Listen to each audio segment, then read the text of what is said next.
Hello everyone, स्वागत आहे तुमचं माझ्या एका नवीन व्हिडिओमध्ये. तर राणीची बाग पार्ट 3मध्ये तुमचं खूप खूप स्वागत. व्हिडिओ अपलोड करायला खूप लेट झाला, त्याबद्दल मनापासून सॉरी. तर इथे हे आहे पॅरोट. याला कॉकटेल पॅरोट असं म्हणतात, ज्यामध्ये 2-3 कलर असतात एकाच पॅरोटमध्ये. त्यानंतर हा आहे ग्रे पॅरोट, ज्याला की आफ्रिकन पॅरोट म्हणून ओळखलं जातं. आणि त्यानंतर हे आहे ॲक्वा बर्ड्स, पाण्यामध्ये राहणारे पक्षी.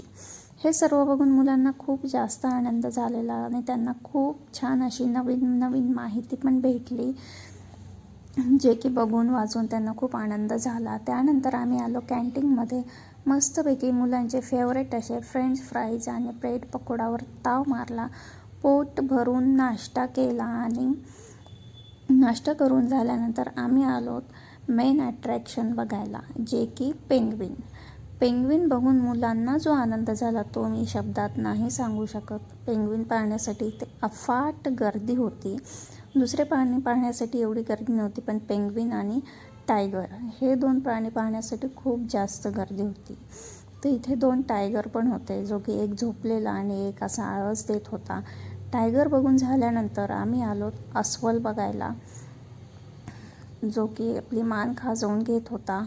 त्यानंतर हायना, त्यानंतर चित्ता मात्र मस्त बागेमध्ये फिरत होता. सगळे प्राणी झोपा काढत होते, पण चित्ता फिरत होता.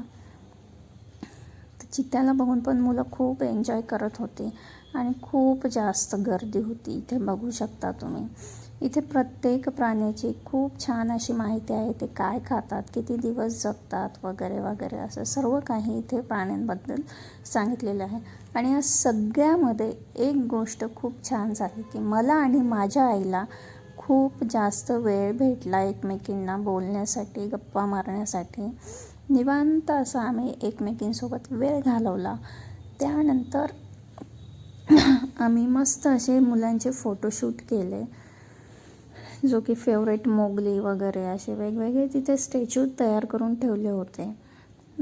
किल्ला वगैरे असं खूप छान असं बनवून ठेवलं होतं. आणि तिथे सिटिंग अरेंजमेंट पण खूप छान होती, जे की फ्रूटचे होते, जॅकफ्रूट, वॉटरमेलन, असं खूप छान. असं मुलांना बघून ते खूप मस्त वाटत होतं, की हे काय आहे प्रकार वगैरे, असं आनंद वाटत होता. त्यानंतर सर्व फिरून झाल्यानंतर आम्ही आलो आमच्या घरी.